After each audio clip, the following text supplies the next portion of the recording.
À quelques kilomètres du parc olympique, une batterie de missiles pour parer à toute attaque. Ce n'est qu'une petite partie du dispositif de sécurité des JO de Londres, le plus important jamais mis en place en temps de paix. Au total, quelques 40 000 personnes mobilisées, policiers, militaires et agents de sécurité seront sur le pied de guerre. Ils patrouilleront les rues, les airs et la Tamise, aidés par un gigantesque réseau de caméras de surveillance. Nous n'avons pas reçu de menaces particulières, mais nous prenons toutes les précautions nécessaires, au cas où nous aurions malheureusement un problème.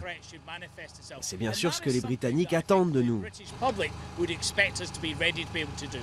Pas de menaces peut-être, mais Londres est plus que jamais consciente des dangers.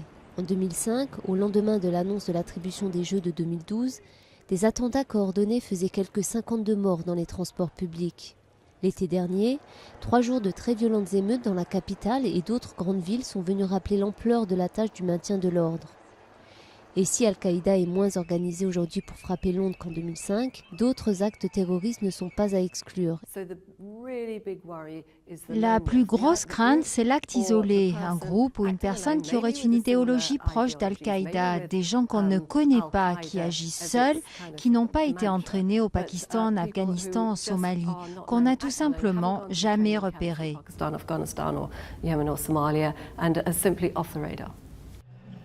Et puis, il faudra aussi surveiller les manifestations possibles et les centaines de milliers de spectateurs qui assisteront aux épreuves. Pour les Londoniens, gérer la sécurité des JO n'est pas très différent des problèmes rencontrés au quotidien. Si vous vivez à Londres depuis longtemps ou que vous y travaillez, vous savez qu'on a traversé des années terribles avec les bombes de l'IRA. Alors vous savez aussi qu'on n'est jamais totalement en sécurité.